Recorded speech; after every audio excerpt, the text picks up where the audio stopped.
সিমানে কিন্তু মানৱতাৰ লগত আমাৰ সম্পৰ্কবোৰ ভাল হয়, অন্তত মোৰ ক্ষেত্ৰত হয়। আৰু কোনোবাই যদি দুইফালে পাৰিছে সব্যসাচী যে হাঁহেৰেও ৰাজি মাহেৰেও ৰাজি, কোনটো হাঁহ কোনটো মাহ আপোনালোকে ল'ব, কিন্তু মোৰ বাবে মানৱতা সদায় ওপৰত। আৰু মানৱতাৰ ওপৰত ভাবি মই সদৌ অসম সংখ্যালঘু ছাত্ৰ ইউনিয়নৰ এই সভাত দুটামান কথা মুকলিকে কওঁ। আজি আমচু বুলি ক'লে অসমত জাপ মাৰি দিয়া মানুহ বহু হৈছে। ধৰ্ম বুলি ক'লে বা কোৰাণৰ কথা হাদিছৰ কথা কোনোবা অকণমান বিশ্লেষণ কৰিলে আপোনালোকৰ মাজতো জাপ মাৰি দিয়া মানুহ বহুত আছে। যে জাপ মৰা মানুহ বহুত হ'ল, জাপ মৰা মানুহ যেতিয়া বেছি হ'ব, সুস্থিৰভাৱে চিন্তা কৰি সমাজলৈ সুস্থিৰ বাৰ্তা মানৱিক বাৰ্তা দিব পৰা মানুহৰ সংখ্যা কমি যাব। তেনে প্ৰেক্ষাপটত এই ৭৫-৭৪ বছৰ ৪৭ পিছৰ ভাৰতবৰ্ষৰ আজিৰ এই বিন্দুত উপনীত হৈ আমি আচলতে কেতবোৰ কথা কাৰো প্ৰতি বিদ্বেষ ভাৱ নৰখাকৈ খুলি ক'ব পাৰিব লাগে। মই অকণমান প্ৰেক্ষাপট, যিহেতু ৰাজগুৰু ডাঙৰীয়াই যোৰহাটৰ কথা ক'লে, তেখেত যোৰহতীয়া বাবে মোৰ তেখেতক হিংসা কৰাৰ কেইবাটাও কাৰণ। এটাতো এজন ধুনীয়া মানুহ, সুশ্ৰী মানুহ, মোৰ অকণমান হিংসা লাগে। মোৰ দ্বিতীয়টো হিংসা লাগে যে ইমান সুন্দৰভাৱে কথা কয়। সদায় টিভিত ওলাই বাবে কিন্তু হিংসা নালাগে, কাৰণ সদায় টিভিত ওলালে তেওঁ হয়তো ভাবে যে মই পঢ়িব নোৱাৰা হ'লো, আগতে আৰু বেছি পঢ়িব পাৰিছিল। কিন্তু আৰু এটা কথা, যোৰহাটৰ যি কথা ক'লে, যোৰহাটৰ লগত ময়ো ৮ বছৰ কাল কটাই, মোকো বহু মানুহে যেতিয়া যোৰহতীয়া বুলি কয়, সঁচাকে যোৰহতীয়া নহ'লেও মনেৰে যেতিয়া কয়, মই গৌৰৱ অনুভৱ কৰোঁ। আৰু সেই যোৰহাটতে জহিৰুল হেডমাষ্টৰৰ কথা আমি পাওঁ, যি অসম সাহিত্য সভাৰ সভাপতি, কোনোবা বিশ্ববিদ্যালয়ৰ উপাচাৰ্য, তেওঁলোকৰ যদি শৈশৱৰ কথাবোৰ সোঁৱৰণ কৰিবলৈ কয়, সকলোৱে কয় জহিৰুল হেডমাষ্টৰৰ কথা। যেনেকৈ পাটাচাৰকুছিৰ ওচৰত শৰ্মা উপাধিধাৰী, মই নামটো পাহৰিছো, এজন হেডমাষ্টৰৰ কথা সকলোৱে কয়, যোৰহাটৰ জহিৰুল হেডমাষ্টৰৰ কথা বোধ কৰোঁ সোণাৰাম চুতীয়া বাপেও তেওঁৰ কথাৰ মাজত বা লেখাৰ মাজত কৈ থৈ গৈছে। এইখন অসম, আৰু এইখন অসমত আজি ৬ মাহৰ আগত অসম বিধানসভাৰ বৰ্তমানৰ যোৰহাটৰ বিধায়ক হিতেন্দ্ৰনাথ গোস্বামী উপস্থিত থকা সভাত মই কৈছিলো, যোৰহাটৰ এটা মছজিদৰ ২০০ বছৰীয়া সভাত কিমান ভাল লগা কথা চাওক, বেয়া কথাবোৰতো দেখি থাকো, তাৰ মাজত চেউনি আলি মছজিদৰ ডিচেম্বৰ মাহৰ ২০০ বছৰীয়া কাৰ্যসূচীত কাষৰ হিন্দু অসমীয়া গাঁৱৰ মানুহে আহি কি কৰিছে, চাকি জ্বলাইছে। আৰু কাষত হিন্দু গাঁৱৰ কিবা ধৰ্মীয় উৎসৱত ইছলাম ধৰ্মাৱলম্বী মানুহে সহযোগ কৰিছে। এইটো কোনো কাৰোবা ভোটৰ বাবে, কোনোবা সভাপতি হ'ব, সম্পাদক হ'ব, তাৰ বাবে নাই কৰা। কিহৰ বাবে কৰিছে? অসমক ভাল পায়, মানুহক ভাল পায়, মানৱতাক ভাল পায়, আৰু ভাল কাম কৰিলে আমচুকো তেওঁলোকে ভাল পাব বুলি মই ভাবো। সেইখন অসম মোৰ অসম। বহুতে অসমক লৈ নানান কথা কয়, টেলিভিশ্যনত ওলালেও কয় ভালখিনি ভাল, মই বেয়া বুলি নকওঁ, ভালখিনি গ্ৰহণ কৰিম। বেয়াখিনি শক্তিশালী মানুহেই সকলো কথা ক'লে সকলো কথা গ্ৰহণযোগ্য নহ'বও পাৰে। আমচুৰ নিচিনা বহু সংগঠন আছে, ইয়াতকৈ ডাঙৰ সংগঠন আছে, ভালখিনি ভাল, সকলোখিনি কথা যদি গ্ৰহণযোগ্য নহয়, কথা আৰু কামৰ মাজত যদি তফাত দেখো, গ্ৰহণ নকৰো। আৰু আমচুৰো মই জানো যে কাম কৰিলে ভুল হ'ব, কেতিয়াবা সমালোচনা হ'ব, আৰু তাৰ মাজতো যিখিনি ভাল, আৰু সেই ভালটো মোৰ বুকুৰ মাজত থাকি যোৱা ভাল, ঘৰে ঘৰে শিক্ষা তেতিয়াহে ৰক্ষা। কোনো ছাত্ৰ সংগঠনে মই ভাবো শিক্ষাক লৈ এনেকৈ মূল তেওঁলোকৰ যিটো শ্লোগান, মূল যিটো তেওঁলোকৰ কথা, এনেধৰণেৰে কিন্তু আমচুৰ নিচিনাকে সুন্দৰকে কোৱা নাই। মই আপোনাক আৰু এটা কেৱল তথ্য দিওঁ, মই ইতিহাসৰ মানুহ, বেলেগ কথা মই কমকে জানো, ইতিহাসো একেবাৰে নাজানো, তথাপি মই সেই উদাহৰণটো আপোনাক দিবলৈ মন গৈছে, কাৰণ নতুন প্ৰজন্মৰ ছাত্ৰ ছাত্ৰী। ১৮৬৪ চনত আমাৰ সাহিত্যৰথী বেজবৰুৱাৰ জন্ম, আৰু মই পঢ়া গুৱাহাটীৰ কটন কলেজিয়েট স্কুল, তেতিয়া নাম আছিল গুৱাহাটী ছেমিনাৰী। গুৱাহাটী ছেমিনাৰীৰ পৰা প্ৰথমবাৰৰ বাবে ৪জন ল'ৰাই প্ৰৱেশিকা পৰীক্ষা মানে এন্ট্ৰেন্স পৰীক্ষা পাছ কৰিছে। আমি ৩জনৰ কথা সময়ে সময়ে পাতো, এজনৰ কথা কমকে পাতো। কিয়? এই কথাবোৰ সুধিব লাগে। পণ্ডিত প্ৰবৰ আনন্দৰাম বৰুৱা অসমীয়াই প্ৰথমেই পাতিব, সঁচাই পাতিব, প্ৰথম গ্ৰেজুৱেট, প্ৰথম ল গ্ৰেজুৱেট, প্ৰথম অসমীয়া ICS, প্ৰথম ভাৰতীয় এখন জিলাৰ আয়ুক্ত নোয়াখালী জিলাৰ, আৰু সংস্কৃতৰ বিশাল পণ্ডিত, মই আৰু বাকী ক'ব নালাগে। আমাৰ কৰ্মবীৰ নবীন চন্দ্ৰ বৰদলৈৰ দেউতাক মাধৱ চন্দ্ৰ বৰদলৈ, যাক কোনো ব্ৰিটিছেও তেওঁক প্ৰশংসা কৰিবলৈ বাধ্য হৈছিল। 1897 চনৰ বৰপেটাৰ ভূমিকম্পৰ পিছত তেওঁ যিখিনি কাম কৰিছিল, ব্ৰিটিছে সাধাৰণতে নেটিভ বুলি কয়, আন বিষয়াসকলক তেওঁলোকে প্ৰশংসা নকৰে, কিন্তু মাধৱ চন্দ্ৰ বৰদলৈক প্ৰশংসা কৰিছিল। তেওঁ 1864 চনত পাছ কৰিলে। তৃতীয়জন প্ৰথম অসমীয়া চিকিৎসক বুলি কোৱা হয় কৰ্ণেল শিৱৰাম বৰা। কৰ্ণেল শিৱৰাম বৰা আছিল প্ৰথম অসমীয়া চিকিৎসক। এই যে নৱগ্ৰহত যে আমি শ্মশানলৈ যাওঁ, এই গুৱাহাটী নৱগ্ৰহ শ্মশানৰ মাটিখিনি কৰ্ণেল শিৱৰাম বৰাই দান দিয়া, তেওঁ পৰিয়ালে দান দিয়া মাটি। আৰু আপোনালোকে আমাৰ কথা আৰু কামৰ মাজত তফাত আছে বুলি যে মই কৈছিলো, মোৰ কথাটো যিসকলে বিশ্বাস নকৰে তেওঁলোকে যদি খাৰঘুলিৰ মাজেৰে গৈ এতিয়া কৰ্ণেল শিৱৰাম বৰা পথটো চাই আৰু অসমৰ বুৰঞ্জীত তেওঁৰ অৱদানৰ কথা যদি আপুনি ভালদৰে উপলব্ধি কৰে, আপোনালোকে ক'ব পথটো হয় ভাল কৰিব লাগে, নহয় বন্ধই কৰিব লাগে। যিগৰাকী মানুহে ইমান কাম কৰিলে তেওঁৰ পথটো দেখিলে দুখ লগা। বাৰু ঠিক আছে, সেইটোও থলো। চতুৰ্থ গৰাকী আছিল জাল্লুৰ আলী আহমেদ। জাল্লুৰ আলী আহমেদ, যি জাল্লুৰ আলী আহমেদক আমাৰ যেতিয়া আনন্দৰাম বৰুৱাৰ লগত বোধ কৰো শিৱসাগৰত নোৱাখালীলৈ যোৱাৰ আগতে, শিৱসাগৰত নে শ্বিলঙত ব্ৰিটিছে যেতিয়া ভাল ব্যৱহাৰ কৰা নাছিল, আলেকজেণ্ডাৰক যে পুৰুৱে যে কৈছিল কেনে ব্যৱহাৰ বিচাৰা, ৰজাৰ দৰে ব্যৱহাৰ, আনন্দৰাম বৰুৱাৰ কথাটো বেছিকে কম, কিন্তু জাল্লুৰ আলী আহমেদো কিন্তু ব্ৰিটিছৰ সেই ব্যৱহাৰক তেওঁ ভদ্ৰভাৱে শালীনভাৱে প্ৰতিবাদ কৰি ওলাই গৈছিল। সেই জাল্লুৰ আলী আহমেদ কোন আছিল? দ্বিতীয় অসমীয়া চিকিৎসক। আৰু জাল্লুৰ আলী আহমেদৰ ল'ৰা আজিলৈকে প্ৰথমজন অসমীয়া যি ভাৰতৰ ৰাষ্ট্ৰপতিৰ পদ অলংকৃত কৰিছিল, ফখৰুদ্দিন আলী আহমেদ। এই কথাবোৰ আমি যেতিয়া কম তেতিয়া আমি গম পাম যে আমাৰ ঐতিহ্য ক'ত। আমাৰ সেই অকল সমন্বয় মাইকত নহয়, সমন্বয় টেলিভিছনৰ ষ্টুডিঅ'ত নহয়, সমন্বয় লিখোতে নহয়, সমন্বয়ৰ কথাবোৰ আমি আমাৰ মাজত যিমান প্ৰত্যাহ্বান থাকিলেও আমি কিন্তু পাতি যাব লাগিব। কোনোবাই আপোনাক উচতাই থাকিব, কোনোবাই কৈ থাকিব যে নহয় বেলেগ মানুহ, বেলেগ ধৰ্ম মতে মানুহ বেলেগ, মানে ভূগোলৰ মতে বেলেগ, নহয় মানুহ ভাল মানুহ একেই। মানুহে মানুহৰ বাবে যদিহে অকণো নাভাবে, ভাবিব কোনেনো কোৱা সমনীয়া। ভূপেন হাজৰিকাৰ এইটো গীত সহস্ৰাব্দৰ শ্ৰেষ্ঠ বঙালী গীত কিয় হ'ল? ইমানবোৰ সুন্দৰ গীত ৰচিত হৈ গৈছে কাৰণ মানুহৰ কথা আছে। যি মানুহৰ কথা চন্দ্ৰকুমাৰ আগৰৱালা জোনাকীৰ প্ৰথম সম্পাদক জয় জয় মানৱদেৱ বুলি তেওঁ তেতিয়াই কবিতা লিখি থৈ গৈছিল। মই আৰু এগৰাকী ইছলাম ধৰ্মাৱলম্বী মানুহৰ কথা কওঁ, সন্মানীয় ৰাজগুৰু ডাঙৰীয়াকো এই চেগতে মই অনুৰোধ জনাওঁ, সুবিধা পালে সেই মানুহগৰাকীৰ বিষয়েও আমি কেতিয়াবা যদি টেলিভিছনত ২-৩জন মানুহ গোট খাই আলোচনা কৰিব পাৰো, এই যে মেৰুকৰণৰ সৈতে বিভাজিত হৈ পৰা অসম আৰু অন্যান্য ঠাইৰ সমাজখনক মানুহে কিছু কিন্তু পোহৰ দেখা পাব, নতুন প্ৰজন্মই পোহৰ কিছু দেখা পাব। সেই কথাটো হ'ল যে আমাৰ তেওঁ ডক্টৰেট লৈ বিতৰ্ক আছে। তেওঁ ডক্টৰেটটোক লৈ বিতৰ্ক নাই, কোনোবাই কয় তেওঁ প্ৰথম, কোনোবাই কয় দ্বিতীয়। মই ধৰি লৈছো বাৰু তেওঁ প্ৰথমজন। ৰাধিকাৰাম ঢেকিয়াল ফুকন হাইডেলবাৰ্গ বিশ্ববিদ্যালয়ৰ পৰা তেওঁ কেমেষ্ট্ৰি বিভাগত ঊনবিংশ শতিকাৰ শেষত পাইছিল, কাৰণ আমাৰ কটনৰ বৰ্তমানৰ উপাচাৰ্য ডক্টৰ ৰমেশ ডেকাই এইখিনি কথা প্ৰতিপাদন কৰিছে। দ্বিতীয় গৰাকী আছিল আমাৰ মইদুল ইছলাম বৰা। এই মইদুল ইছলাম বৰা যেতিয়া ঢাকা বিশ্ববিদ্যালয় ভাৰপ্ৰাপ্ত তেওঁ উপাচাৰ্য, মইদুল ইছলাম বৰা সাহিত্য সভাৰ সভাপতি আছিল। তেওঁক কোনে মাতিছিল কওকচোন? আটাইতকৈ শক্তিশালী ইছলাম ধৰ্মাৱলম্বী নেতা ভাৰত স্বাধীন হোৱাৰ আগতে কোন আছিল? তেওঁ আছিল মহম্মদ আলী জিন্না। মহম্মদ আলী জিন্নাই কৈছিল, ডেকা ল'ৰা আহা, লীগৰ ৰাজনীতি কৰা। আৰু সেই ডেকা ল'ৰা, সেই অসমীয়া ডেকা ল'ৰা, মই ইছলাম ধৰ্মাৱলম্বী ডেকা ল'ৰা বুলি নকওঁ, মইদুল ইছলাম বৰাই বুঢ়া আঙুলি দেখুৱাই দিলে যে মই শিক্ষা জগতৰ মানুহ, মই শিক্ষা জগতত থাকিম আৰু শিক্ষা জগতৰ জৰিয়তে অসমৰ নাম, শিক্ষা জগতৰ নাম, ভাৰতৰ নাম উজ্বলাম। আৰু কম বয়সতে ঢুকাল যদিও উজ্বলাই গ'ল জিন্নাক বুঢ়া আঙুলি দেখুৱাই ডক্টৰ মইদুল ইছলাম বৰা। আমি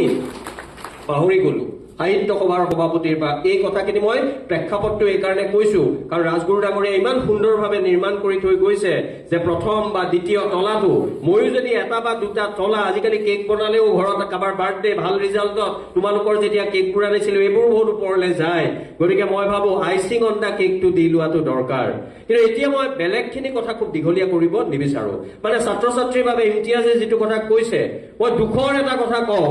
11টা বেংকৰ মই স্বেচ্ছামূলক অৱসৰ লোৱাৰ পিছত, যোৱা বছৰ মই কিবা কাৰণত নকৰিলো, তেওঁলোকে মোক অনুৰোধ কৰিছিল, 4 বছৰ মই 11টা পাব্লিক ছেক্টৰ বেংকৰ মই ইণ্টাৰভিউ বৰ্ডৰ প্ৰবেচনাৰী অফিচাৰৰ মেম্বাৰ আছিলো। আৰু আটাইতকৈ দুখ লাগে, হিন্দু বাদ দিয়ক, মুছলমান বাদ দিয়ক, বংগমূলীয় বাদ দিয়ক, গৰিয়া মৰিয়া দেশী জোলা বাদ দিয়ক, কোনোবাই বংগমূলীয় বেয়া পায়, মই কাৰো মনত আঘাত দিব বিচৰা নাই। সকলো অসমীয়া 71 চনৰ 25 মাৰ্চত অহাৰ পিছত আমি যদি বিভাজন কৰি থাকো, এওঁ অসমীয়া বেছি, তেওঁ অসমীয়া কম, এই অসমখনক বিভাজন কৰা হ'ব। মই বিভাজন কৰিব নিবিচাৰো, মই খালি বুজাবলৈ কৈছো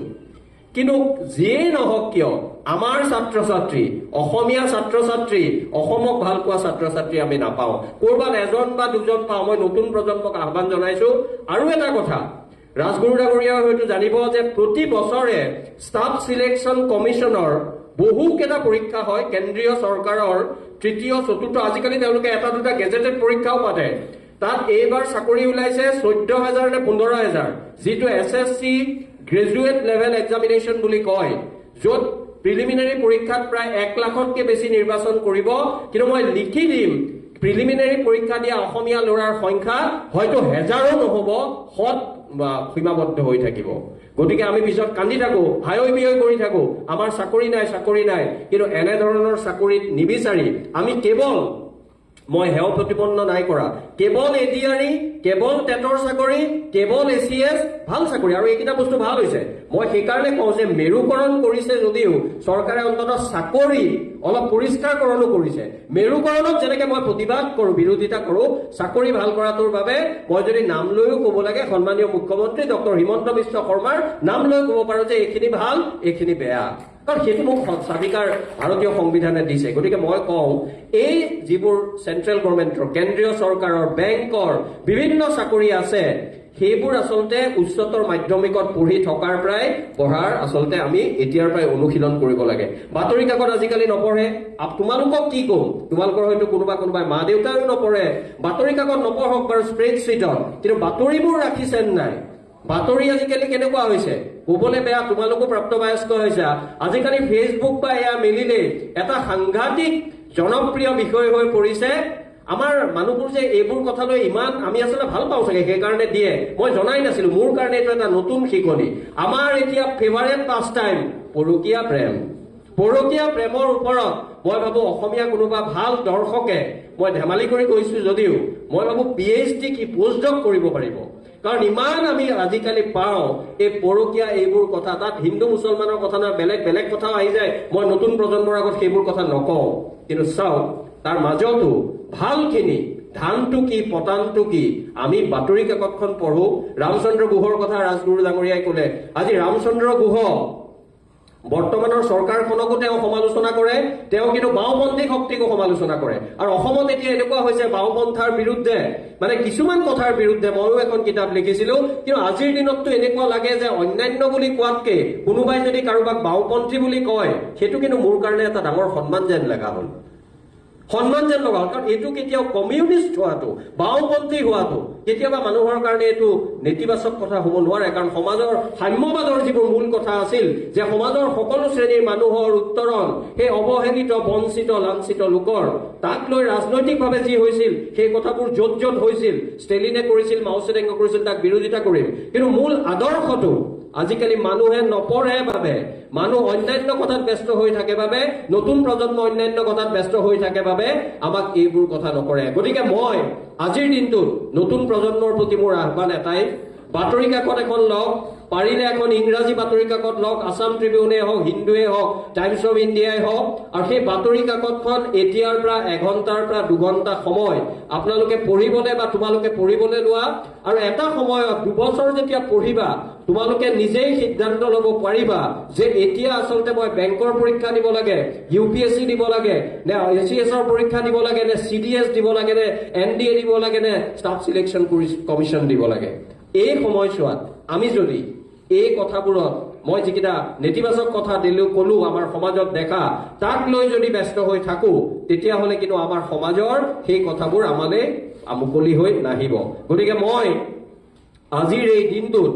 প্ৰতিগৰাকী অভিভাৱকক অভিনন্দন প্ৰতিগৰাকী ছাত্ৰ ছাত্ৰীক হিয়া পৰা অভিনন্দন আৰু আমচুক ভাল পোৱা আৰু আমচুক যদি কোনোবাই বেয়াও পায় কিবা কাৰণত কিন্তু ঘৰে ঘৰে শিক্ষা তেতিয়াহে ৰক্ষা এই কথাটোক ভাল পোৱা মানুহক মই এটা কথাই জনাব বিচাৰিছো যে আমচুৱে যদি কেতিয়াবা গুৱাহাটীত বা কোনোবা অঞ্চলত আজিৰ পৰিৱেশত ইমতিয়াজ বা আইনুদ্দিন আজিৰ পৰিৱেশত দীঘলীয়াকৈ মই প্ৰতিযোগিতামূলক পৰীক্ষাৰ কথা ক'লে ইয়াত বহু আন মানুহো আছে তেওঁলোকৰ সময়ৰ কথা আছে কিন্তু বেছি মানুহ মোক নালাগে 30 জনৰ পৰা 50 জন স্নাতক বা স্নাতকোত্তৰ পঢ়ি থকা বা কম্পিটিটিভ পৰীক্ষা দি থকা ল'ৰা ছোৱালী আমচুৱে যদি গোটাই দি পেলাই প্ৰশিক্ষণৰ কথা কৰে তেতিয়াহ'লে মই মোৰ ফালৰ পৰা কেনেকুৱা ধৰণৰ প্ৰস্তুত হ'ব লাগিব, ইণ্টাৰভিউলৈ কেনেকৈ যাব লাগিব, কেনেকৈ আমাৰ ল'ৰা ছোৱালীয়ে পাব লাগিব, এই গোটেইখিনি অন্ততঃ মই জনাখিনি তেওঁলোকৰ আগত দিবলৈ মই চেষ্টা কৰিম।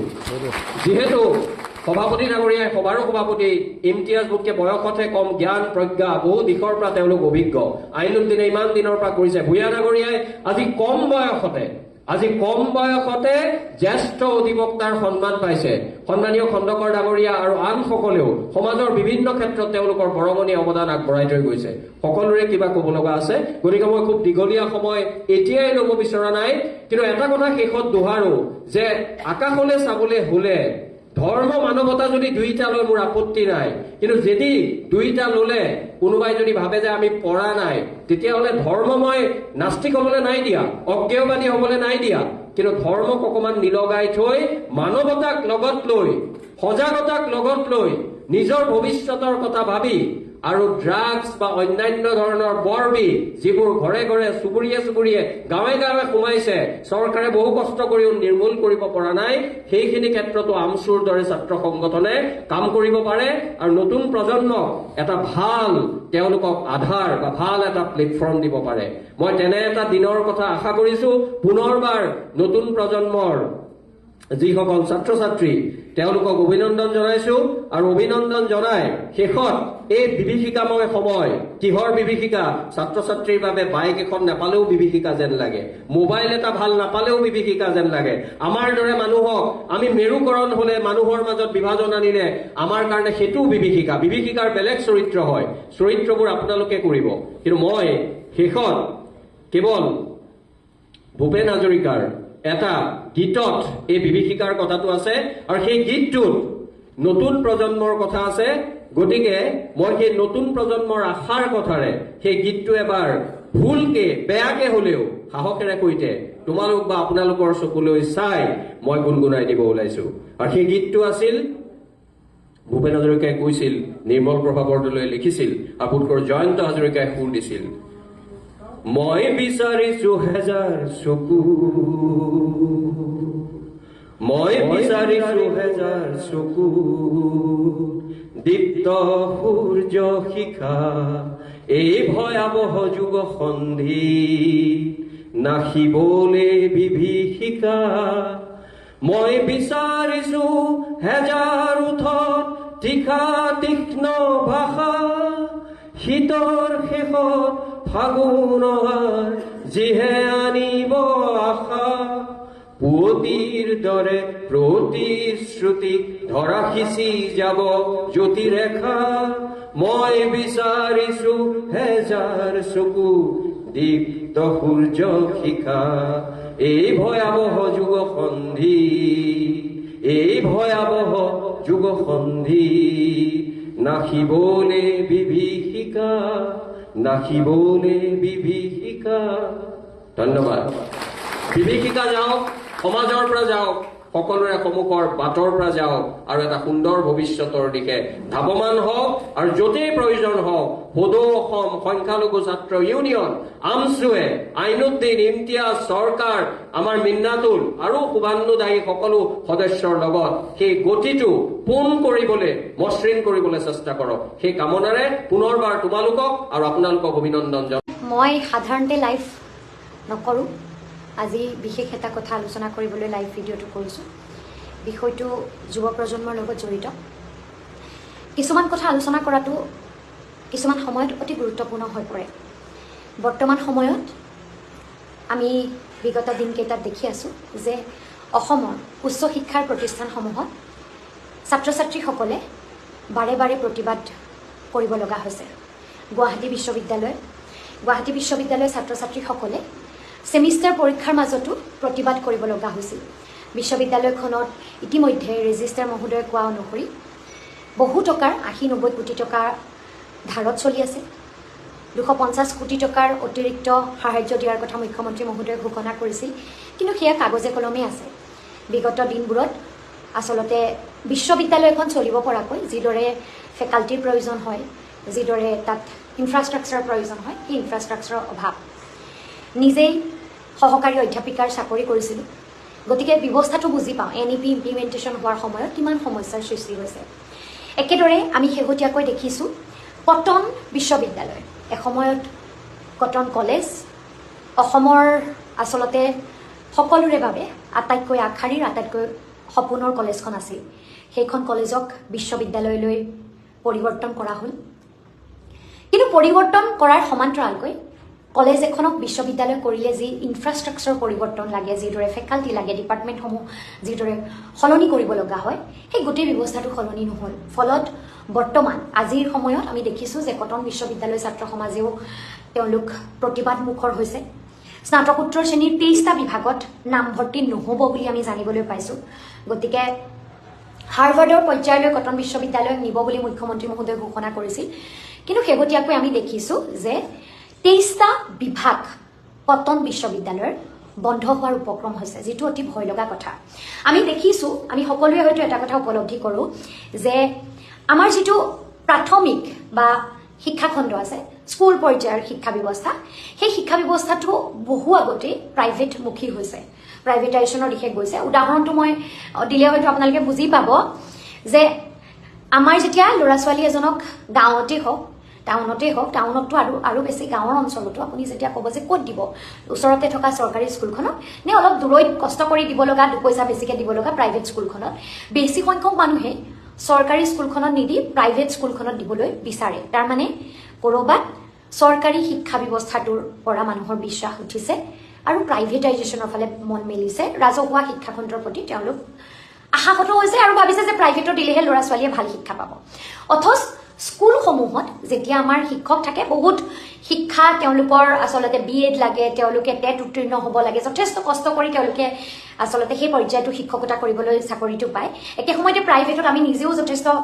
অভিজ্ঞতা আছে শিক্ষকতাৰ অভিজ্ঞতা আছে যদি প্ৰাইভেটত আমি কৰোঁ টেম্পৰাৰী বেচিছত আমি ক'ৰবাত কৰোঁ তেনেখিনি BEdৰ যি ৰিকুৱাৰমেণ্ট বা যিদৰে বাকী পৰীক্ষা পাছ কৰাৰ ৰিকুৱাৰমেণ্ট প্ৰাইভেটত নহ'লেও চলি যায় যিকোনো এজন ছাত্ৰ ছাত্ৰীয়ে ডিগ্ৰী শেষ কৰি মাষ্টাৰ ডিগ্ৰী শেষ কৰি প্ৰাইভেট স্কুল এখনত কিছুদিনৰ কাৰণে কাম কৰিব পাৰে আৰু তেওঁলোকে অন্য চাকৰি পালে এৰি গুচিও যায় তাৰ পাছতো কিন্তু আমি নিজৰ ঘৰৰ ল'ৰা ছোৱালী প্ৰাইভেট শিক্ষানুষ্ঠানতহে পঠুৱাবলৈ বেছি ভাল পাওঁ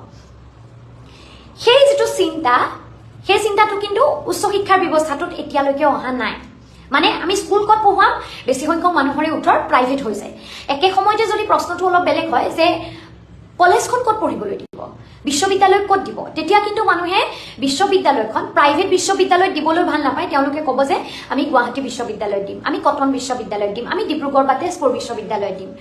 তেওঁলোকে প্ৰাইভেট ইউনিভাৰ্চিটি এখনৰ নাম সাধাৰণতে নলয় কিয় কাৰণ এতিয়ালৈকে উচ্চ শিক্ষাৰ বিষয়টোত উচ্চ শিক্ষানুষ্ঠানৰ ক্ষেত্ৰত মানুহে কলেজ বা বিশ্ববিদ্যালয় মহাবিদ্যালয় বিশ্ববিদ্যালয় সদায় প্ৰাইভেটতকৈ গভৰ্ণমেণ্ট আচলতে প্ৰতিষ্ঠানৰ প্ৰতি বিশ্বাসযোগ্যতাও মানুহৰ বেছি আছে ক'ৰবাত ৰেপুটেশ্যনৰ ক্ষেত্ৰতো আমাৰ ৰাজহুৱা শিক্ষানুষ্ঠানসমূহ প্ৰাইভেট অনুষ্ঠানতকৈ আগত আছে আৰু প্ৰথম প্ৰায়ৰিটিও ৰাজহুৱা শিক্ষাখণ্ডই হৈ আছে কিন্তু এতিয়া সেই অৱস্থাটো হয়তো হৈ নাথাকিবগৈ যদি এইদৰেই চলি থাকে আমি আজি কটনত দেখিছোঁ 23টা বিভাগ বন্ধ হৈ যাব মানে সেই 23টা বিভাগত নামভৰ্তি কৰিব বিচৰা ল'ৰা ছোৱালীখিনিয়ে ক'ত যাব লাগিব তেওঁলোক কোনোবা প্ৰাইভেট বা বেলেগ অনুষ্ঠানলৈ ঢাপলি মেলিব লাগিব একেদৰে গুৱাহাটী বিশ্ববিদ্যালয়তো বহুতকেইটা কোৰ্চ ছেল্ফ ফাইনেন্সিং মডত চলি আছে কিছু কোৰ্চত এতিয়া 30,000 55,000 টকাকৈ আচলতে ফিজ হৈছে মাচুল হৈছে আৰু এই মাচুলখিনি সাধাৰণ ঘৰৰ ল'ৰা ছোৱালীয়ে দিব পাৰিবনে হয় আৰু এই সাধাৰণ ঘৰৰ ল'ৰা ছোৱালীয়ে ইমান বেছি মাচুল দি আচলতে 55,000 টকা ছমাহত যদি মাহত 1 লাখ টকা ইমান টকা তাৰ উপৰিঞ্চি মেছ ডিউজ বা হোষ্টেলৰ খৰচ এক্সট্ৰা থাকিব ফৰ্ম ফিল আপৰ খৰচ এক্সট্ৰা থাকিব নিজৰ দৈনন্দিন চলা ফুৰাৰ খৰচ থাকিব কেৱল নামভৰ্তিৰ বাবে ছমাহত কোৰ্চটো পঢ়িবৰ বাবে যদি 55,000 টকা মাহেকত 1 লাখ টকা দিব লাগে বহু সংখ্যক ল'ৰা ছোৱালীয়ে নোৱাৰিব আৰু তাৰ ফলত কি হ'ব যে প্ৰাইভেটত পঢ়া আৰু গভৰ্ণমেণ্ট পঢ়া বিশ্ববিদ্যালয় বা কলেজ একেই হ'ব NEP ইমপ্লিমেণ্টেশ্যন সকলো কলেজতে কৰা হ'ল কিন্তু কলেজসমূহত যিদৰে ইনফ্ৰাষ্ট্ৰাকচাৰ চেঞ্জেছ আহিব লাগিছিল সেইখিনি নহ'ল যিদৰে ফেকাল্টিজ ইন্ট্ৰডিউচ কৰিব লাগিছিল এপইণ্টমেণ্টছ হ'ব লাগিছিল সেইখিনি নহ'ল আজি কোনোবা এখন কলেজত মেজৰ বুলি কওঁতে 30 জন বা 40 জনৰ চিট থাকে মই কেমেষ্ট্ৰিৰ ফেকাল্টি আছিলোঁ গতিকে কেমেষ্ট্ৰিত 30-40 জন মেক্সিমাম থাকে এতিয়া মেজৰ মাইনৰ একেলগ কৰি কেমেষ্ট্ৰি বা ক'ৰবাত ক'ৰবাত 300-400লৈকে ষ্টুডেণ্ট হৈছে গতিকে যেতিয়া সেইমতে 300-400 ষ্টুডেণ্টে যেতিয়া মেজৰ বা মাইনৰ কৰি এটা ছাবজেক্টত পঢ়িব য'ত 50টা চিট কেপাচিটি লেবৰেটৰীত 50 জনৰ ফেচিলিটি আছিল এতিয়া তাৰ পৰা 300 জন হ'ল ক'ত পঢ়িব তেওঁলোকৰ লেবৰেটৰী ক্লাছেছ ক'ত হ'ব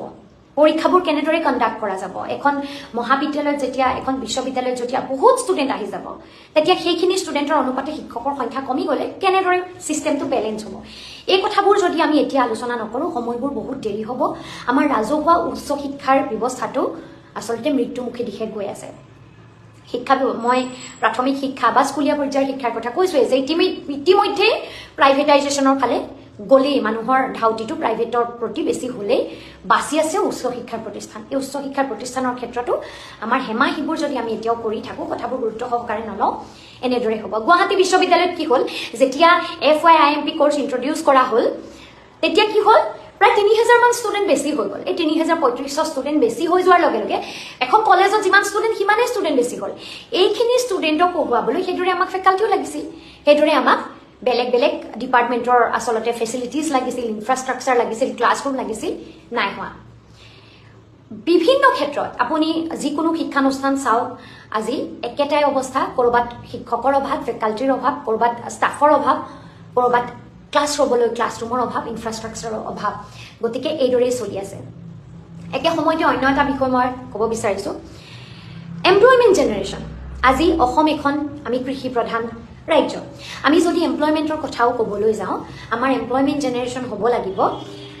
আমাৰ কৃষি ছেক্টৰৰ পৰা আমাৰ অসমত উৎপাদিত সামগ্ৰীবোৰৰ ক্ষেত্ৰৰ পৰা আমি এমপ্লয়মেণ্ট জেনেৰেশ্যনৰ কথা ভাবিব লাগিব আমাৰ ইয়াত কি বিজনেছ কি ইণ্ডাষ্ট্ৰী বহিব সেই ইণ্ডাষ্ট্ৰী বা বিজনেছত এমপ্লয়মেণ্ট জেনেৰেশ্যন কিদৰে হ'ব পাৰে এই কথাবোৰ আমি পাতিব লাগিব বা ভাবিব লাগিব কিন্তু কথাবোৰ সেইদৰে আচলতে আমাৰ হৈ থকা নাই কথাবোৰ আমাৰ বৰ্তমান সময়তো মোৰ ঘৰ গোলাঘাটত কিছুদিনৰ আগতে আপোনালোকে গম পায় মই মৰিয়নিৰ পৰা নিৰ্বাচন খেলিছিলোঁ শেহতীয়াকৈ মৰিয়নিতে এইটো আমি দেখিছোঁ যে অসমৰ ল'ৰা আচলতে বেংগলোৰত কাম কৰিবলৈ গৈ থাকোঁতে ট্ৰেইনত গৈ থাকোঁতে বাটত মৃত্যুমুখী হৈছে বাটত কোনোবাই হত্যাই কৰিছেনে তেওঁ নিজেই মৃত্যুমুখত পৰিছে তেওঁৰ গোটেই মৃত্যুটো সন্দেহৰ আৱৰ্ত একে সময়তে আমি বাতৰিৰ বহুকেইখন বাতৰিৰ প্ৰতিটো পৃষ্ঠাত আমি যদি চাওঁ যে আজি বাতৰি পাওঁ অসমৰ ল'ৰা কৰ্ণাটকলৈ যাওঁতে বাটত মৃত্যুমুখত পৰিছে কেৰালালৈ যাওঁতে কোনোবাজনৰ মৃত্যু হৈছে অসমৰ বিভিন্ন প্ৰান্তৰ বিভিন্নজন ল'ৰা ছোৱালী মৃত্যুমুখী হৈছে গতিকে আপুনি হয়তো শুনিছে আপোনাৰ অঞ্চলৰ বিভিন্নজনে যিসকল লাইভত আছে লাইভত থকা সকলৰো অন্তত যদি গাঁৱৰ হয় আপোনালোকৰ মুখতো হয়তো মই কওঁতে ৪-৫টা নাম আহিব যে আমুকৰ ল'ৰাটোৱে বেংগলোৰত কাম কৰি আছে দেই আমুকৰ ল'ৰাজন আমুকৰ ছোৱালীজনী বেংগলোৰত থাকে চেন্নাইত থাকে কেৰালাত থাকে কি কৰিবলৈ গৈছে কোনোবাই সিকিউৰিটি গাৰ্ড কৰিবলৈ গৈছে কোনোবাই শ্বপিং মলত কাম কৰিবলৈ গৈছে কোনোবাই ৰেষ্টুৰেণ্টত কাম কৰিবলৈ গৈছে যিখিনি কামৰ কাৰণে তেওঁলোক স্কিলটো নহয় তেওঁলোক ট্ৰেইনড আপো হোৱা নাই তেওঁলোকে ভালদৰে নাজানে সেই কামসমূহ অসমত সেই সংস্থাপনৰ সুবিধা নাই অসমত তেওঁলোকে নিজকে সংস্থাপিত কৰিব পৰা নাই কৰাৰ কোনো উপায় নাই সেইবাবে তেওঁলোক বা বহিৰাজ্যলৈ গৈছে আৰু বহিৰাজ্যত গৈ বিভিন্ন সময়ত বিভিন্নজনে বিভিন্ন সমস্যাৰ সন্মুখীন হৈছে সমস্যাটো বাদেই দিলোঁ শেহতীয়াকৈ হয়তো সকলোৰে মনত আছে নিৰ্বাচনৰ কিছুদিনৰ আগতে 5জন অসমৰ ল'ৰা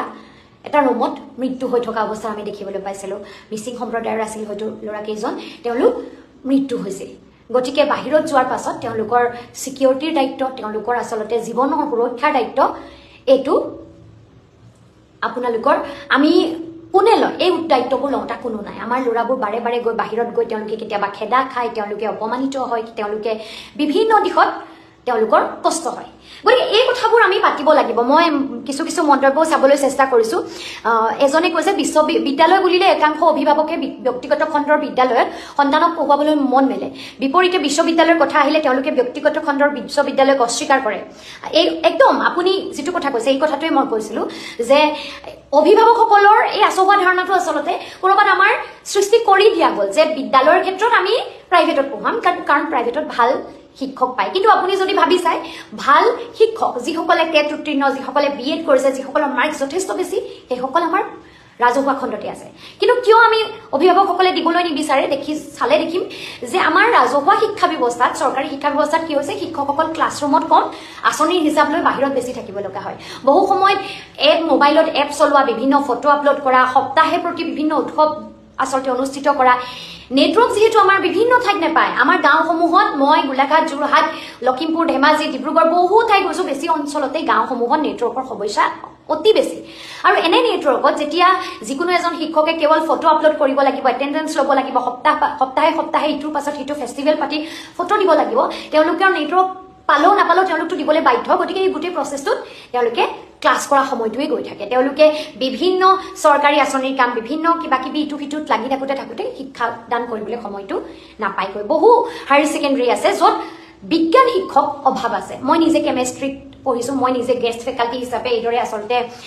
ল'ৰা ছোৱালীৰ অসুবিধা হোৱাৰ বাবে এটা সময়ত ডিব্ৰুগড়ত আচলতে কাম কৰিছিলোঁ হায়াৰ ছেকেণ্ডেৰী এখনত কাৰণ তাত কেমেষ্ট্ৰি টিচাৰ নাছিল মেথছৰ টিচাৰ নাথাকে ফিজিক্স কেমেষ্ট্ৰি পঢ়ুৱাবলৈ হায়াৰ ছেকেণ্ডেৰী বহুতত শিক্ষক নাথাকে যিটো এটা বহুত ডাঙৰ সমস্যা শিক্ষকেই যদি নাথাকে হায়াৰ ছেকেণ্ডেৰী ছায়েন্সত কেনেকৈ পঢ়িব কোনোবাই যদি কমাৰ্চত পঢ়ে কমাৰ্চৰ বিষয়কেইটা পঢ়াবলৈ শিক্ষকটো লাগিব গতিকে বহু ঠাইত আমাৰ স্কুলসমূহত শিক্ষকৰে অভাৱ সেইখিনি যদি শিক্ষক এপইণ্টমেণ্টটো হয় তেওঁলোকে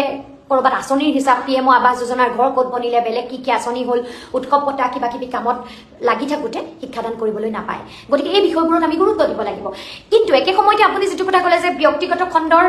বিশ্ববিদ্যালয়ৰ পৰিৱৰ্তে আমি কিন্তু এতিয়াও ৰাজহুৱা খণ্ডৰ বিশ্ববিদ্যালয় চৰকাৰী বিশ্ববিদ্যালয় বা চৰকাৰী মহাবিদ্যালয়ক বেছি গুৰুত্ব দিওঁ আজি মই গোৱালপাৰা কলেজত চাকৰি কৰি আহিছিলোঁ গোৱালপাৰা কলেজ নাকৰ দ্বাৰা A+ গ্ৰেডেৰে এক্ৰিডিটেড হৈছিল নৰ্থ ইষ্টৰ ভিতৰত ফ'ৰ্থ পজিশ্যন আছিল গতিকে সেই সময়ত সেই অঞ্চলৰ সকলো ল'ৰা ছোৱালীয়ে যিকোনো এখন প্ৰাইভেট বিশ্ববিদ্যালয় বা প্ৰাইভেট কলেজতকৈ গোৱালপাৰা কলেজখনক বেছি ভাল পায় এতিয়াও সেইটোৱে পৰিস্থিতি আমাৰ যিকোনো ছাত্ৰ ছাত্ৰীক সোধক ক'ত পঢ়িবা তেওঁলোকৰ উত্তৰটো হয় গুৱাহাটী কটন তেজপুৰ ডিব্ৰুগড়েই থাকিব তেওঁলোকে প্ৰাইভেটৰ কথাটো তাৰ পাছতহে ভাবে তাত চিট নাপালে তাত যদি কোৰ্চটো এভেইলেবল নহয় তেতিয়াহে ভাবে কিন্তু এতিয়া যেতিয়া লাহেকৈ 23টা কোৰ্চ যদি কটনত বন্ধ হয় ডিব্ৰুগড় বিশ্ববিদ্যালয়ত যদি কেতিয়াবা কোৰ্চ বন্ধ হয় গুৱাহাটী বিশ্ববিদ্যালয়ত যদি FIIMPত ল'ৰা ছোৱালী এইদৰে প্ৰতিবাদ কৰি থাকিব লাগে তেওঁলোকে যদি প্ৰাইভেটতকৈ বেছি টকা তাতেই দিব লাগে তেতিয়াহ'লে ডেফিনেটলি ক'ৰবাত উচ্চ শিক্ষাৰ ব্যৱস্থাটো ব্যক্তিগতকৰণৰ ফালে যাব ল'ৰা ছোৱালীয়ে মাক দেউতাকে বিশ্ববিদ্যালয়ত পঢ়িলে ল'ৰা ছোৱালীয়ে প্ৰটেষ্ট কৰিব লাগিব কোৰ্চ আচলতে মাজে মাজে ক্লাছ নহ'ব তেওঁলোকৰ এইবোৰ ধাৰণা লাহে লাহে আহিব কাৰণ শিক্ষকৰ অভাৱ হ'ব নহয় এতিয়া যিটো কোৰ্চ ইন্ট্ৰডিউচ কৰা হৈ গৈছে NEPৰ জৰিয়তে বিশ্ববিদ্যালয়ত ইন্ট্ৰডিউচ কৰিছে ক'ৰবাত NEPৰ জৰিয়তে কলেজসমূহত মাষ্টাৰ ডিগ্ৰী ইন্ট্ৰডিউচ কৰিছে এই কোৰ্চসমূহত পঢ়াবলৈ ক'ৰবাত ITEPৰ কোৰ্চ ইন্ট্ৰডিউচ কৰা হৈছে এই কোৰ্চসমূহ পঢ়াবলৈ পৰ্যাপ্ত শিক্ষকৰ অভাৱ এতিয়াও আছে ফেকাল্টিৰ অভাৱ আছে আৰু এই অভাৱখিনি পূৰণ কৰিবলৈ কণ্ট্ৰেকচুৱেলিয়ে হওক বা পাৰ্মানেণ্ট বেচিছতে হওক শিক্ষকৰ নিযুক্তি অতি প্ৰয়োজনীয় অতি সোনকালে হোৱাটো দৰকাৰী নহ'লে টিচাৰ ষ্টুডেণ্ট ৰেচিঅ'টো আচলতে ঠিক নহয় ল'ৰা ছোৱালীয়ে বহু সময়ত বাট চাই থাকিব লাগিব আৰু যি ধৰণে এডমিশ্যন হৈছে এতিয়া সেইটো ধৰণে এডমিশ্যন হ'লে বহুত আচলতে বহু কলেজত জোখতকৈ বেছি চিট কেপাচিটি কম কিন্তু ষ্টুডেণ্ট বেছি লেবৰেটৰীত সংখ্যা কম ফেচিলিটিজ কম কিন্তু ষ্টুডেণ্টৰ সংখ্যা বেছি এইদৰে ল'ৰা ছোৱালীখিনিৰ শিক্ষাটো ভাল নহ'ব একেদৰে ডিজিটেল এডুকেশ্যনৰ কথা কৈছে এজনে ডিজিটেল এডুকেশ্যনটো আগবঢ়াই নিব লাগিব হায়াৰ ছেকেণ্ডেৰী ছাত্ৰ ছাত্ৰীসকলক একোটাকৈ লেপটপ আৰু হাইস্কুলত একোটাকৈ কম্পিউটাৰ ল'ব লাগিব হয় এইটো এটা খুব ভাল কথা কৈছে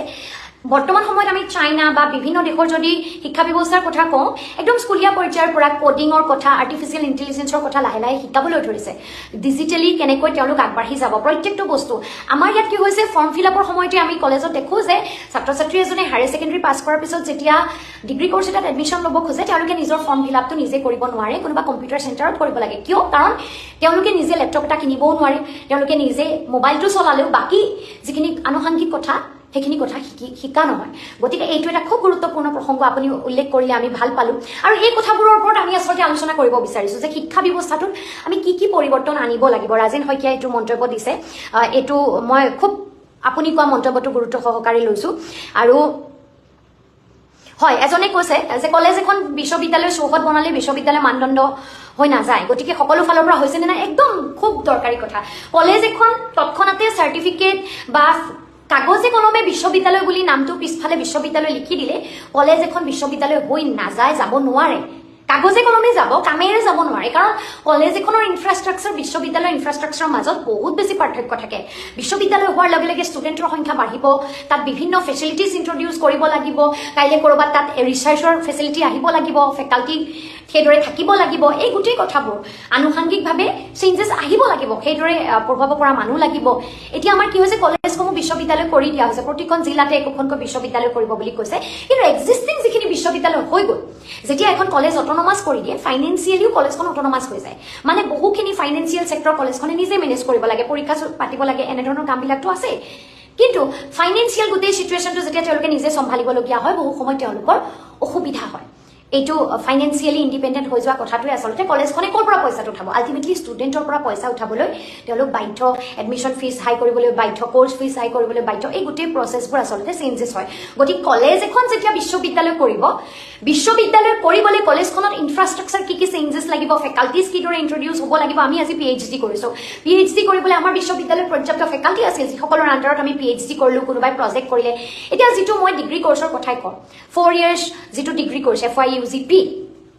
এতিয়ালৈকে 4 ইয়াৰ্ছটোৰ বিষয়ে কোনো ক্লিয়াৰিটি নাই আমি পঢ়াই থকা সময়তো আচলতে যিসকলে চিলেবাছটো বনায়ো তেওঁলোকৰ ওচৰতো ক্লিয়াৰিটি নাছিল যে 4 ইয়াৰ্ছটো 3 ইয়াৰ্ছ ডিগ্ৰী কৰিলে কি লাভ হ'ব 4 ইয়াৰ্ছ কৰিলে কি লাভ হ'ব কাৰণ চাকৰিসমূহতো 3 ইয়াৰ্ছ ডিগ্ৰী কোৰ্চে চলি আছে গতিকে এজন ছাত্ৰ ছাত্ৰীয়ে 3 ইয়াৰ্ছতে গৈ ডিগ্ৰী কোৰ্চৰ চাকৰি এটা APSC ধৰিলোঁ বেংকিং ছেক্টৰতে ধৰিলোঁ 3 ইয়াৰ্ছ পঢ়িলেই হৈ যাব নে 4 ইয়াৰ্ছটো কিবা এক্সট্ৰা এডভান্টেজ থাকিব তেওঁলোকৰ ওচৰতো ক্লিয়াৰিটি নাই মাষ্টাৰ ডিগ্ৰী নকৰিলেও হ'ব বুলি কয় কিন্তু মাষ্টাৰ ডিগ্ৰীৰ কাৰণে যিখিনি চাকৰি মাষ্টাৰ ডিগ্ৰী লেভেলৰ হয় যিখিনি মাষ্টাৰ ডিগ্ৰী কোৱালিফিকেশ্যন বিচাৰে সেই চাকৰিখিনি বা অসমৰ বাহিৰত যিহেতু চিষ্টেমটো বেলেগ গতিকে অসমৰ বাহিৰত সেই বস্তুটো কেনেদৰে চেঞ্জেছ আহিব বিভিন্ন ছেক্টৰ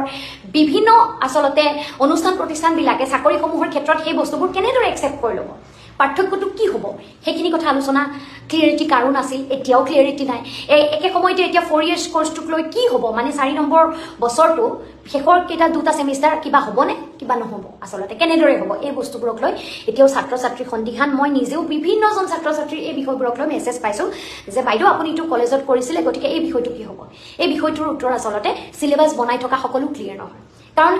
কোৰ্চটো ক্লিয়াৰ হ'লে নহ'ব সেইমতে চাকৰিৰ কথাবোৰো চেঞ্জেছ আহিব লাগিব সেইমতে ইয়াৰ পিছৰ প্ৰচেছবোৰো এজন ছাত্ৰ ছাত্ৰীয়ে ডিগ্ৰী কৰি যেতিয়া আচলতে মাষ্টাৰ ডিগ্ৰী কৰি PhD লৈ যায় কেনেদৰে যাব আজি ইয়াত পঢ়ি যোৱা এজন ছাত্ৰ ছাত্ৰীয়ে আমেৰিকাত যদি PhD কৰিব বিচাৰে তেওঁ ভাৰতৰ বেলেগ এখন বিশ্ববিদ্যালয়ত বেলেগ কিবা এটা কোৰ্চ কৰিব বিচাৰে তেওঁ কোৱালিফিকেশ্যনটো কেনেদৰে কনচিডাৰ কৰা হ'ব এই গোটেই চিষ্টেমবোৰ আচলতে কেনেদৰে আগবাঢ়িব চাকৰিৰ ক্ষেত্ৰত কেনেদৰে আগবাঢ়িব এই কথাবোৰ ক্লিয়াৰিটি নাই কোম্পানীত কৰা ল'ৰা বা ছোৱালীবোৰৰ কথা নকয় 300 টকাত কাম কৰাই আছে আজিলৈকে কোনোবাই কৈ পাইছে নেকি হয় কোম্পানীত আমি সেই কথাবোৰো পাতিব বিচাৰিছোঁ যে বাহিৰত যিসকল ল'ৰা ছোৱালী কাম কৰিবলৈ গৈছে বিভিন্ন কোম্পানীত কাম কৰিবলৈ গৈছে আমাৰ এখন আচলতে মিনিমাম প্ৰতিদিনে কাম কৰা এজন মানুহে কিমান টকা পাব লাগে নিৰ্ধাৰিত এই যিবোৰ মডিফিকেশ্যন হ'ব লাগিছিলে সংশোধন হ'ব লাগিছিলে সময় সাপেক্ষে যে মিনিমাম ৱেজেছ কিমান হ'ব লাগে কিবা এটা ছেক্টৰত এই কথাবোৰ সময়ৰ লগত সলনি কিন্তু হোৱা নাই আইনমতেও আচলতে কিছুদিনৰ মূৰে মূৰে এটা পিৰিয়ডৰ মূৰে মূৰে কথাবোৰ সলনি হ'ব লাগে কাৰণ মূল্য বৃদ্ধি হয় এজন মানুহে 5 বছৰ আগতে যদি কাম কৰিলে দৈনিক 300 টকা পাইছিল 5 বছৰৰ পাছত প্ৰতিটো বস্তুৰ দাম বাঢ়িছে চাকৰিৰ দৰমহা বাঢ়িছে বিভিন্ন ছেক্টৰত বিভিন্ন চেঞ্জেছ আহিছে সেই দৈনিক 300 টকা পোৱা মানুহজনে 5 বছৰৰ পাছতো কিন্তু বহু ক্ষেত্ৰত 300 টকা পাই আছে 10 বছৰৰ পাছতো 300 টকা কেতিয়াবা পাই আছে সেইমতে কিন্তু বস্তুৰ মূল্য বা জীৱনৰ মূল্যটো বাঢ়ি গৈ আছে তাৰ ঠাইত এই দৰদামবোৰ সলনি হোৱা নাই এই কথাবোৰ আইনসন্মতভাৱে পৰিৱৰ্তন অনাৰ প্ৰয়োজন আছে মিনিমাম ৱেজেছৰ কথাবোৰতো কিছু কথা আলোচনা কৰাৰ প্ৰয়োজন আছে আইনসংগত দিশবোৰৰ কথা আলোচনা কৰাৰ প্ৰয়োজন আছে এই বিষয়টো মই খুব গুৰুত্ব সহকাৰে লৈছোঁ আপোনালোকৰ মন্তব্যসমূহৰ বাবে ধন্যবাদ মই এনেধৰণৰ কিছু কথা আমি আচলতে পাতিব বিচাৰিছোঁ লাইভত অহাৰ মূল কথাটো এইটোৱেই যে আমি ডিজিটেল এডুকেশ্যনৰ কথাটো আমি খুব গুৰুত্ব দিছোঁ হয় এজনে কৈছে যে গভটত শিক্ষকে মোবাইলটো লৈহে দিনটো আৰম্ভ হয় এটেণ্ডেঞ্চৰ পৰা MDM-লৈ জিঅ'টেক লগা ফটো দিয়ালৈকে 100টা ৰিপৰ্ট দিব লগা হয় দিনটোত একেবাৰে সঁচা কথা যে গভটত গভৰ্ণমেণ্ট শিক্ষকে তেওঁ মোবাইলটো লৈ নগ'লে তেওঁ আচলতে এটেণ্ডেঞ্চটো প্ৰথম দিব লাগিব ছাত্ৰ ছাত্ৰীৰ এটেণ্ডেঞ্চ দিব লাগিব কি যিকোনো গছপুলি এটা ৰুলেও জিঅ'টেক লগা ফটো দিব লাগিব কিবা অনুষ্ঠান হ'লে জিঅ'টেক লগা ফটো দিব লাগিব বিভিন্ন ৰিপৰ্ট লিখিব লাগিব এই কামটো যদি শিক্ষকেই কৰে এই গোটেই কাৰবাৰটোত যদি শিক্ষক এজনে নিজৰ টাইমটো ইনভেষ্ট কৰে মই ৰিকুৱেষ্ট কৰিব বিচাৰোঁ আচলতে এই চিষ্টেমটো চলাই থকা মানুহকেইজনে ইমান এজন শিক্ষকে দিনটো যিমান আপডেট দিব লগা হয় ইমান আপডেট শিক্ষা ব্যৱস্থাটোৰ লগত জড়িত আচলতে এজন বিষয়াই দিনটোত দি চাওক তেওঁ শিক্ষকতা কৰিবলৈ তেওঁ ক্লাছ কৰিবলৈ কিমান সময় বাকি থাকিব এই দিনটো তেওঁ এবাৰ জীয়াই থাকি চাওক তেওঁ ক্লাছ কৰিবলৈ কিমান সময় পাব তেওঁ ক্লাছৰ বাবেতো তেওঁ প্ৰস্তুতিও লাগিব অকল ক্লাছত গৈ বৰ্ডখন লৈ পঢ়াই দিলেইতো শিক্ষকতা হৈ নাযায় শিক্ষাদান কৰিবলৈ নিজেই পঢ়াটোও দৰকাৰী প্ৰতিটো বস্তু ল'ৰা ছোৱালীয়ে আজিকালি যথেষ্ট আপডেটেড হৈ থাকে তেওঁলোকে মোবাইল চাই গুগল কৰি যিকোনো উত্তৰ বিচাৰিব পাৰে যিকোনো এটা প্ৰশ্নৰ বাবে শিক্ষকজন প্ৰস্তুত হৈ থাকিব লাগিব যিকোনো এটা অংক তেওঁ কৰি দিব পাৰিব লাগিব যদি অংকৰ শিক্ষক হয় বিজ্ঞানৰ যিটো এটা আপডেট যিকোনো আপডেটৰ কথা তেওঁ ক'ব পাৰিব লাগিব যদি তেওঁ সমাজ বিজ্ঞানৰো হয় সমাজত আহি থকা যিকোনো ঘটনা পৰিঘটনাৰ বিষয়ে তেওঁ জানিব লাগিব নিজৰ প্ৰস্তুতিৰ তাৰ বাবে লাগিব নিজেই প্ৰস্তুতি চলাবলৈ ক্লাছ এটা কৰাৰ আগত শিক্ষকৰ হাতত টাইম থাকেনে নাথাকে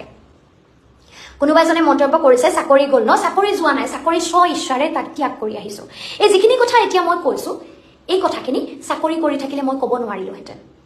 কিন্তু মই চাকৰিটো কৰি মোৰ দৰে অন্য বহুজন কলেজৰ সহকাৰী অধ্যাপক বহুজন শিক্ষকে যিখিনি সমস্যা দৈনন্দিন ভুগি থাকে কলেজৰ প্ৰিন্সিপালসকলে কিছুদিনৰ আগতে প্ৰেছ মিট দিছে যে গুৱাহাটী বিশ্ববিদ্যালয়ে তেওঁলোকৰ পৰা যথেষ্ট অধিক মাচুল সংগ্ৰহ কৰিছে এই মাচুল কলেজসমূহে দিবলৈ অপাৰগ যথেষ্ট বেছি আচলতে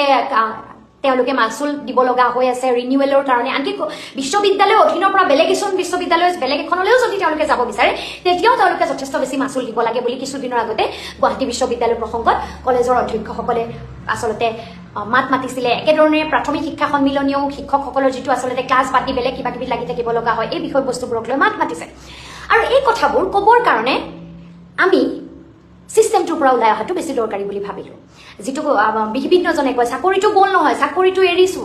ইচ্ছাৰে চাকৰিটো ভাবি চিন্তি ত্যাগ কৰিছোঁ যাতে মই নিজৰ মনত থকা কথাখিনি ক'ব পাৰোঁ যাতে মই নিজৰ যিখিনি সমস্যা দেখি আছোঁ শিক্ষা ব্যৱস্থাটোতে হওক সমাজৰ বিভিন্ন ছেক্টৰত হওক অসমীয়া ল'ৰা ছোৱালীখিনিয়ে দেখি থকা কথাবোৰ হওক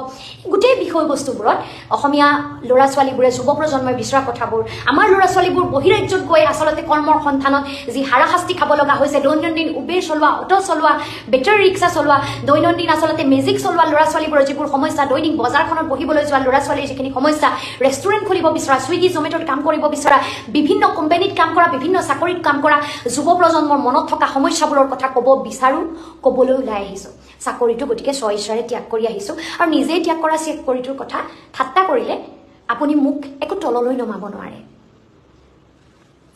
এজনে কৈছে নীৰৱে থকাৰ দিন গ'ল এতিয়া অধিকাৰ কাঢ়ি লোৱাৰ সময় শিক্ষাৰ্থীৰ একতা জিন্দাবাদ নিশ্চয়কৈ খুব দৰকাৰী শিক্ষাৰ্থীসকলে নিজে বুজি পাইছে এই কথাখিনি মই শিক্ষাৰ্থীসকলক সেইবাবে অনুৰোধ কৰোঁ যে সমাজৰ এটা অংশই এতিয়াও বুজি পোৱা নাই যোৱাকালি মোৰ এটা ভিডিঅ' দিছিলোঁ কিছুদিনৰ আগতে এটা প্ৰেছ মিট দিছিলোঁ এই শিক্ষা ব্যৱস্থাৰ উচ্চ শিক্ষা গুৱাহাটী বিশ্ববিদ্যালয় বিষয়টোৰ প্ৰসংগত তাত অধিকাংশ মন্তব্যই তুচ্ছ তাচ্ছিল্য গালি গালাজ কিন্তু মই মোৰ ল'ৰা ছোৱালীৰ বাবে কৈ থকা নাই মই নিজেই উচ্চ শিক্ষা গ্ৰহণ কৰি PhD কৰি কলেজত চাকৰি কৰি এৰি আহিছোঁ মই আজি গুৱাহাটী বিশ্ববিদ্যালয় বা কটন বিশ্ববিদ্যালয়ত এডমিশ্যন ল'বলৈ নাযাওঁ মই কৈছোঁ আমাৰ সমাজৰ বিভিন্ন ছেক্টৰত থকা বিভিন্ন কৃষকৰ বিভিন্নজন শ্ৰমিকৰ বিভিন্ন খাটি খোৱা মানুহৰ বিভিন্ন সাধাৰণ ঘৰৰ মানুহৰ ল'ৰা ছোৱালীবোৰে যাতে কাইলৈ কলেজ এখনত পঢ়িব বিচাৰিলে তেওঁলোকৰ আশাবোৰ সপোনবোৰ পূৰণ হয় তেওঁলোকে বিশ্ববিদ্যালয় এখনত পঢ়িব বিচাৰিলে যাতে তেওঁলোকৰ আশাবোৰ সপোনবোৰ পূৰণ হয় তেওঁলোকে আশা কৰি যে পঢ়িম ভাবিছিলোঁ কিন্তু ইমান কোৰ্চ ফিজ পঢ়িবই নোৱাৰিলোঁ কটনত পঢ়াৰ সপোন আছিল কিন্তু কোৰ্চটো বন্ধ হৈ গ'ল নোৱাৰিলোঁ এই হতাশাটোত যাতে তেওঁলোক নিৰাশ নহয় এই চিন্তাটোৰে তেওঁলোক যাতে মনটো বেয়া নালাগে তেওঁলোকে যাতে আশা কৰি শিক্ষাৰ পৰা আঁতৰি থাকিব লগা নহয় যিসকল অতি দুখীয়া BPL শ্ৰেণীৰ যিসকল ল'ৰা ছোৱালী আছে যিসকলৰ ভৱিষ্যতৰ সম্ভাৱনা বহুত বেছি আজি ৰুবুল মাউতৰ উদাহৰণেই দিওঁ মোৰো এটা সপোন আছে কিতাপখন লিখা ৰুবুল মাউত তেখেত আমাৰ বাবে ডক্টৰ ৰুবুল মাউত আমাৰ বাবে অতি এজন এনে মানুহ যাক লৈ আমি সকলোৱে জীৱনৰ এটা সপোন দেখিব পাৰোঁ তেওঁক লৈ আমি বহুত কথাৰ কল্পনা কৰিব পাৰোঁ প্ৰতিজন ল'ৰা ছোৱালীক সমাজৰ অতি পিছপৰা অঞ্চল এটাত থকা ঘৰৰ অতি দুখীয়া পৰিয়ালৰ এজন সন্তানৰ বাবেও ৰুবুল মাউতৰ দৰে এজন মানুহ আশাৰ এক পথ তেওঁ আশাৰ নাম তেওঁৰ দৰে মানুহৰ যদি যাত্ৰা তেওঁ যদি আচলতে বিশ্ববিদ্যালয়ত পঢ়িবলৈ মাচুল আজিৰ দৰে লাখ টকা হ'লহেঁতেন তেওঁ পাৰিলেহেঁতেনে নিশ্চয় নোৱাৰিলেহেঁতেন গতিকে তেনেদৰে আমাৰ বাগানত কাম কৰা শ্ৰমিকসকলৰ খেতি কৰি থকা আমাৰ বেপাৰ বাণিজ্য ছুইগি জমেট' বেটাৰী ৰিক্সা চলোৱা আমাৰ মেজিক চলোৱা ককাই ভাই ভনীসকলৰ যিসকল ঘৰৰ সন্তান তেওঁলোকেও বিশ্ববিদ্যালয় মহাবিদ্যালয় পঢ়িব লাগিব তেওঁলোকৰো জীৱনবোৰ সলনি কৰিম বুলি সপোন দেখিলে কৰিব পাৰিব লাগিব গতিকে এই কথাবোৰতহে মাত মাতিছোঁ এই কথাবোৰ মাত মতাটো খুব দৰকাৰী আৰু তাৰ বাবে ছাত্ৰ ছাত্ৰীসকল যিসকলে শিক্ষা ব্যৱস্থাটোৰ লগত জড়িত হৈছে যিসকলে দেখিছে যে কলেজলৈ গৈছে VSC কি MDC কি তেওঁলোকে নতুনকৈ বুজিছে একেখন পেপাৰৰে আচলতে বেলেগ বেলেগকৈ পৰীক্ষা হয় কোডটো বেলেগ বেলেগ কেতিয়াবা ল'ৰা ছোৱালীয়ে একেটাই নামতে বেলেগ বেলেগ কোডত মেজৰৰ পৰীক্ষা বেলেগ দিনা মাইনৰ পৰীক্ষা বেলেগ দিনা ইটো পৰীক্ষা দিম বুলি সিদিনা যায় কেতিয়াবা দিব লগা পৰীক্ষাটোত এবচেণ্ট হৈ যায় কেতিয়াবা কোনখন পৰীক্ষাৰ নামবোৰ ইমানেই কনফিউজিং হৈছে তেওঁলোকৰ বাবে যে কোনটো পৰীক্ষাৰ কোনখন পেপাৰৰ ফৰ্ম ফিল আপ কৰিলে তেওঁলোকে গমেই নাপায় ফৰ্ম ফিল আপ হয় আচলতে কি কয় বেলেগ এটা ছাবজেক্টৰ তেওঁলোকে পৰীক্ষা দিবলৈ আহে বেলেগ এটা ছাবজেক্টৰ উদাহৰণস্বৰূপে আৰ্ট ছায়েন্সৰ ফৰ্ম ফিল আপ কৰি ফিজিকেল ছায়েন্সত পৰীক্ষা দিবলৈ আহে এনেধৰণৰ ঘটনা কলেজসমূহত খুব হ'বলৈ লৈছে ছাত্ৰ ছাত্ৰী কনফিউজনত থাকিবলৈ লৈছে গতিকে তেওঁলোকে নিজেই নাজানে এইবাৰ কি পঢ়িছোঁ অহাবাৰ কি পঢ়িম এই বিষয়বোৰ আমি আলোচনা কৰাটো খুব দৰকাৰ আৰু কলেজৰ এছিষ্টেণ্ট প্ৰফেচাৰ ৰিক্ৰুটমেণ্ট চেণ্ট্ৰেলাইজ হ'ব লাগে as per 2024 draft because API চিষ্টেমটো বহুত বেয়া নিশ্চয়কৈ এইটো বিষয়টো আমি আলোচনা কৰিব লাগিব এইটোক লৈ আলোচনা কৰাৰ থল আছে এইটো মাজতে এইটোক লৈ এটা ড্ৰাফ্ট আহিছিলে, বিভিন্নজনৰ বিভিন্ন মত আছে, কিন্তু সকলোৱে সুবিধা পোৱাকৈ আচলতে কথাবোৰ আগবঢ়াই নিব লাগিব। এইটোৰ বিষয়টো আমি কোনোবা দিনা কথা পাতিম ভালদৰে। আজি এজনে কৈছে যে কিছুমান মই লাইভটো কৰি থকাৰ মাজতে এটা কথা কওঁ, অহা 3 জুলাই তাৰিখে আমি গুৱাহাটীৰ শিল্পগ্ৰামত এখন সভা আয়োজন কৰিছোঁ, এখন মুকলি মঞ্চখনত এই সমস্যাবোৰৰ কথা আমি পাতিব বিচাৰিছোঁ। আমাৰ জাতীয় যুৱ বাহিনীৰ কেন্দ্ৰীয় প্ৰতিষ্ঠা দিৱস সেইদিনা, গতিকে কেন্দ্ৰীয় প্ৰতিষ্ঠা দিৱসৰ লগত সংগতি ৰাখি আমি ৰাইজৰ দলৰ যিখন ভিজন ডকুমেণ্ট, আমি অসমখনক লৈ কিদৰে আগবাঢ়ি যাব বিচাৰোঁ, আমি শিক্ষা ব্যৱস্থাটোত কি পৰিৱৰ্তন আনিব বিচাৰোঁ, স্কিল ডেভেলপমেণ্টৰ ক্ষেত্ৰত কি পৰিৱৰ্তন আনিব বিচাৰোঁ, আমি আমাৰ এমপ্লয়মেণ্ট জেনেৰেশ্যন কেনেদৰে হ'ব পাৰে, ইণ্ডাষ্ট্ৰিয়েলাইজেশ্যন, স্মল ছেক্টৰ ইণ্ডাষ্ট্ৰিজৰ জৰিয়তে কিদৰে আচলতে আমি গাঁওসমূহত কৃষিৰ পৰাই এক ফাইনেন্সিয়েল পৰিৱৰ্তনৰ কথা ভাবিব বিচাৰোঁ, কিদৰে উত্তৰ পূবৰ দুৱাৰখন মুকলি কৰি আমি নিজকে আচলতে স্বতন্ত্ৰভাৱে শক্তিশালী কৰি গঢ়ি তুলিব পাৰোঁ অৰ্থনৈতিকভাৱে, কিদৰে আমাৰ ল'ৰা ছোৱালীবোৰ বেংগলোৰ, দিল্লী, মুম্বাই, চেন্নাইত দৌৰিব লগা নোহোৱাকৈ নিজৰ গাঁওখনৰ পৰাই স্বাৱলম্বী হ'ব পৰাৰ বাট মুকলি কৰিব পাৰোঁ। এই গোটেই বস্তুবোৰ প্ৰতিজন মানুহক কিদৰে স্কিল্ড কৰি তুলিব পাৰোঁ, শিক্ষা ব্যৱস্থাত আৰু কি পৰিৱৰ্তনৰ দৰকাৰ আছে, এই গোটেই কথা বতৰাবোৰক কৃষিৰ ক্ষেত্ৰত, বেপাৰ বাণিজ্যৰ ক্ষেত্ৰত আমি আলোচনা কৰিব বিচাৰোঁ। সেইদিনা আমি আমাৰ পৰিকল্পনাবোৰৰ কথা ক'ম। আমাৰ সভাপতি মহোদয়ে আমাৰ ৰাইজৰ দলৰ ভিজন ডকুমেণ্টখনিৰ যিদৰে আছে সেইদৰে তেখেতৰ মন্তব্যও দাঙি ধৰিব যে আমি কি কৰিব খুজিছোঁ, আৰু আমি তাৰ সমান্তৰালকৈ আপোনালোকৰ মন্তব্য, আজি বিভিন্নজনে বিভিন্ন মন্তব্য মোক ভিডিঅ'টোত জনাইছে, সেইদৰে অন্যান্য মন্তব্যসমূহো আমি সেইদিনা পাম বুলি আশা ৰাখিছোঁ। আপোনালোক যদি শিল্পগ্ৰামলৈ আহে, পুৱা 11 বজাৰ পৰা হ'ব 3 বজালৈ, গুৱাহাটীৰ পাঞ্জাবাৰীত আছে শংকৰদেৱ কলাক্ষেত্ৰৰ কাষত, আমি আলোচনাবোৰ আৰু কিছু ফলপ্ৰসূ হ'ব, আমি কিছু প্ৰেক্টিকেল চলিউশ্যন উলিয়াব পাৰিম বুলি ভাবিছোঁ। এজনে মন্তব্য কৰিছে কিছুমান ME স্কুল বন্ধ কৰি একেখন কেম্পাছত থকা LP স্কুলখনক আপগ্ৰেড কৰি ME লৈ ৰূপান্তৰিত কৰিছে যদিও দুখ আৰু পৰিতাপৰ বিষয় যে উক্ত বিদ্যালয়বোৰত নতুন পদ সৃষ্টি কেতিয়া কৰিব, শিক্ষক বিহীনভাৱে কিমান দিন চলিব বিদ্যালয়বোৰ। আচলতে আমি মহাবিদ্যালয়ত চাকৰি কৰোঁতে গুণোৎসৱত এক্সটাৰ্নেল ইভালুৱেটৰ হিচাপে আমি বিভিন্ন স্কুললৈ যোৱাৰ অভিজ্ঞতা আছে, গতিকে এই বিষয়বস্তুবোৰ আমি খুব ভালদৰে দেখিছোঁ। স্কুলবোৰ এমালগেমেশ্যন কৰি বহুকেইখন স্কুল লগাই দিয়া হৈছে, বহু স্কুল বন্ধ কৰি দিয়া হৈছে। আজিকালি ওচৰতে ল'ৰা ছোৱালীবোৰে পঢ়িব নাপায়, গাঁৱৰ পৰা বহুত দূৰলৈ যাব লগা হৈছে, কিন্তু তাৰ অনুপাতে শিক্ষকৰ নিযুক্তি নাই। মই কৈছোঁ এই কথাটো আগত যে বিজ্ঞানৰ শিক্ষক নাই, বিভিন্ন বিষয়ত বিভিন্ন ছাবজেক্টৰ শিক্ষকৰ অভাৱ। স্কুলবিলাকত কম্পিউটাৰবোৰ আছেনে নাই সন্দেহ হৈছে, হয় এইটো আচলতে ক'ৰবাত কেতিয়াবা পৰি থাকে, ধূলি ধোৱা লাগি পৰি থাকে। বৰ্তমানো বহুতো বিশ্ববিদ্যালয়ত কিছুমান বিভাগত কোনো প্ৰফেচাৰ নাই বুলি কৈছে এজনে, গতিকে প্ৰফেচাৰৰ নিযুক্তিৰ কথাবোৰ খুব গুৰুত্বপূৰ্ণ। চৰকাৰী বিদ্যালয়ৰ আন্তঃগাঁথনি জুৰুলা, বৰষুণ দিলে ছাত্ৰ ছাত্ৰী ক্লাছ কৰিব নোৱাৰে। এইটো ক্ষেত্ৰত মই কিছুদিনৰ আগতে আচলতে মৰিয়নি সমষ্টিৰ এখন স্কুলৰ এটা ভিডিঅ' দেখাইছিলোঁ ৰাইজক, যে মৰিয়নি সমষ্টিৰ স্কুলখন মডেল বিল্ডিং নতুনকৈ বনাইছে, চিৰাল ফাট দিছে, সেইটো বিল্ডিঙত এজাক ধুমুহা আহিলেই কি অৱস্থা হ'ব তাৰ কোনো ঠিক নাই। চ' আপোনালোকৰ যথেষ্ট মন্তব্য আপোনালোকে দিলে, গতিকে